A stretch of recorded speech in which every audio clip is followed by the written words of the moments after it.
आज की हमारी घटना सुनने के बाद आप बेचैन हो जाएंगे, आपकी रात की नींद उड़ जाएगी, क्योंकि आज सिर्फ हत्या नहीं हुई बल्कि एक देवर जो अपनी ही भाभी और अपनी 3 साल की भतीजी की हत्या करता है और उसके बाद वो सारी रात उन दोनों की लाश के साथ बर्बरता करता है। वो अपनी 3 साल की भतीजी की लाश के साथ भी रेप करता है। लेकिन आखिर उसने ऐसा क्यों किया, क्या वजह थी, और पूरा मामला जानने के बाद आपके होश उड़ जाएंगे। ऐसी रिश्तों को कलंकित करने वाली घटना है। तो चलते हैं और जानते हैं पूरा मामला। वीडियो को ज़रा सा भी स्किप ना करें। घटना महाराष्ट्र के नागपुर के बड़धामना की है। वहां पर रहने वाला रमन, जिसकी उम्र 40 साल थी, रमन अपनी पत्नी प्रतिज्ञा और अपनी 3 साल की बच्ची के बेटी के साथ रहता था। रमन ट्रक ड्राइविंग का काम करता था। वहीं कुछ ही महीने पहले उसका छोटा भाई उसके घर आता है। उसका नाम चंद्रशेखर था। छोटे भाई की उम्र 26 साल थी, जो अभी बेरोजगार था। उसके पास कोई रोजगार नहीं था, यहाँ तक कि उसके पास खाने पीने के लिए भी नहीं था। और बड़ा भाई रमन उससे बोलता है कि जब तक तुम्हारी कोई जॉब नहीं लगती, तुम्हें कोई काम नहीं मिलता, जब तक तुम यहीं पर रहो, मैं तुम्हारा बड़ा भाई हूँ, इस घर को अपना ही घर समझो और बेफिक्र होकर यहाँ पर रहो जब तक रहना चाहते हो, जब तक। और चंद्रशेखर अपने बड़े भाई और भाभी के साथ रहने लगता है। जिंदगी अभी बिल्कुल ठीक ठाक चल रही थी, कोई भी दिक्कत नहीं थी। वहीं बीते शुक्रवार को रमन अपनी पत्नी से बोलता है कि मेरे पास काम आ गया है और मैं ट्रक ड्राइविंग पर जा रहा हूँ। और वह साथ ही साथ वो अपने भाई से भी बोलकर जाता है, क्या अपनी भाभी और भतीजी का ख्याल रखना और जो भी सामान की ज़रूरत पड़े तुम बाज़ार से ले आना, पैसे भी ले लेना। और ये बातें बोलकर रमन अपने काम पर निकल जाता है। और उसके बाद 2 दिन के बाद वो वापस आता है। लेकिन जैसे ही वो वापस आता है सुबह के टाइम पर, तो वो देखता है कि उसके घर का गेट खुला हुआ है। वो बड़ा हैरान होता है कि आखिर सुबह 6 बजे के टाइम पर उसके घर का गेट खुला है। आखिर पत्नी क्या गेट खुला छोड़ गई या फिर वो भूल गई। और वो घर के अंदर घुसता है। वो अपनी पत्नी को आवाज़ लगा रहा था, लेकिन अंदर से ना ही उसकी आवाज़ सुनकर कोई बाहर आता है, ना ही कोई जवाब देता है। वो हैरानी से बड़ी तेज़ी के साथ, उसको कोई अनहोनी का अंदेशा होता है, तो वो डायरेक्ट अपनी पत्नी के रूम में पहुंचता है।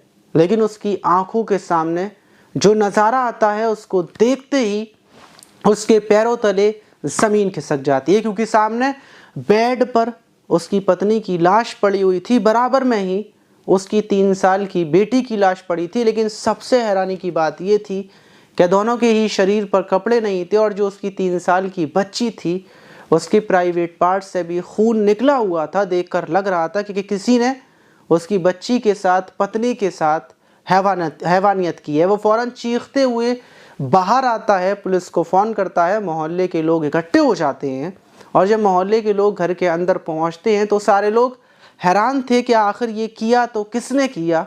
लेकिन अभी रमन अपने घर के इधर उधर भाग रहा था, अपने भाई चंद्रशेखर को ढूंढ रहा था। उसको लग रहा था कि शायद ये जो कुछ हुआ है ये बदमाशों ने किया है और हो सकता है उसके भाई की भी हत्या की गई हो। लेकिन जब उसका भाई इधर उधर नहीं मिलता तो उसका शक अपने भाई के ऊपर जाता है कि शायद उसके भाई ने ऐसा किया हो। लेकिन उसको यकीन नहीं था कि उसका भाई भी ऐसा कर सकता है। और कुछ ही देर में जब पुलिस पहुंचती है तो पुलिस पूरे मामले को जानती है और पुलिस सबसे पहले चंद्रशेखर के फ़ोन की लोकेशन को चेक करती है और लोकेशन उसके घर से कुछ ही दूरी पर मिलती है।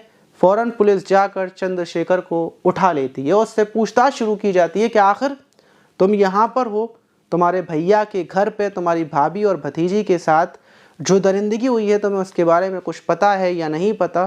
तो वो टाला मटोली करने लगता है, लेकिन थोड़ी सी सख्ती जैसे ही पुलिस दिखाती है तो वो टूट जाता है।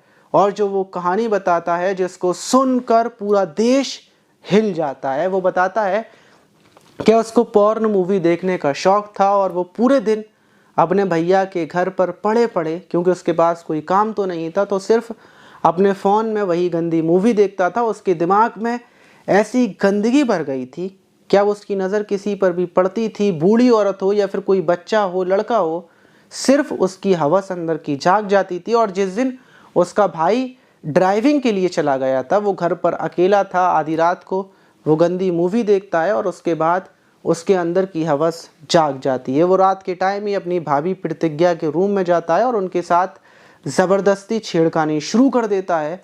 लेकिन उसी बीच उसकी भाभी इस चीज़ का विरोध करती हैं और वो वहीं पर अपनी भाभी की हत्या कर देता है। और ये नज़ारा देखकर उसकी जो 3 साल की भतीजी थी वो भी रोने लगती है और वो उसकी भी गला दबाकर हत्या कर देता है। अब दोनों की लाशें वहाँ पर पड़ी हुई थी, लेकिन उसकी अंदर की हवस लाशों को देखकर भी और ज़्यादा उठ जाती है और वो दोनों के साथ, भतीजी और भाभी की लाश के साथ हैवानियत करता है और आखिर में वहाँ से फरार हो जाता है। वहीं पुलिस जब उसकी भाभी जो प्रतिज्ञा थी उनके बारे में पता करती है तो पता चलता है कि प्रतिज्ञा की शादी जो 10 साल पहले हुई थी वो लव मैरिज से हुई थी और प्रतिज्ञा पहले मुस्लिम थी। उसके बाद उसकी जब रमन से बातचीत हुई तो उसने अपना धर्म छोड़कर हिंदू धर्म को अपना लिया था। वो एक मुस्लिम लड़की थी और उसकी फैमिली वाले उसके ख़िलाफ़ थे। उसकी फैमिली वालों ने उससे रिश्ते नाते पूरे तरीके से ख़त्म कर दिए थे और यही वजह थी कि रमन और प्रतिज्ञा दोनों एक अलग फैमिली में रहते थे। और आखिर में अंत जो प्रतिज्ञा का हुआ उसको सुनने के बाद उसकी फैमिली वाले और हर किसी का यही कहना था कि तुमने मुस्लिम धर्म को छोड़ा था, इस वजह से तुम्हारे साथ इस घटना को अंजाम दिया गया है। और तरह तरह के लोग कमेंट कर रहे थे। लेकिन आप इस घटना पर क्या बोलना चाहेंगे कि इसमें गलती प्रतिज्ञा की थी या उस वहशी जानवर के दिमाग की जो प्रतिज्ञा को भुगतनी पड़ी और उसकी 3 साल की बच्ची को भी भुगतनी पड़ी? आप इस घटना पर क्या बोलना चाहेंगे कमेंट बॉक्स में ज़रूर बताइएगा।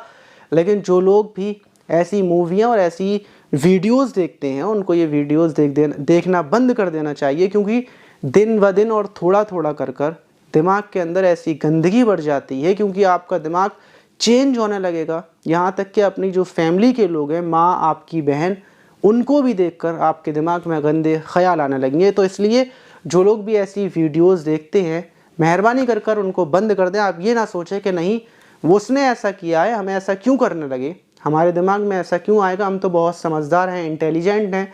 लेकिन बड़ी बात यह है कि जो वीडियोस ख़ास कर एक शूट की जाती है, बाकायदा एक प्रोग्राम किया जाता है, उसमें छोटी छोटी चीज़ों को ऐसे लिया जाता है जो डायरेक्ट आपके दिमाग पर अटैक करती हैं और आपके दिमाग को बदल देती हैं। उन वीडियो का काम ही यही होता है। तो इसीलिए ऐसी वीडियोस से बचकर रहें, ऐसी वीडियो ना देखें और जो लोग देखते हैं उनको समझाएं, इस वीडियो को शेयर करें, क्योंकि ये घटना किसी के साथ भी हो सकती है, क्योंकि किसी का भी दिमाग पागल हो सकता है। आपको हमारी वीडियोस कैसी लगती हैं कमेंट बॉक्स में ज़रूर बताइएगा। और वीडियो को शुरू में मैं बताना भूल गया कि मेरा नाम मास है, आप देख रहे हैं क्राइम न्यूज़। मिलते हैं किसी और वीडियो।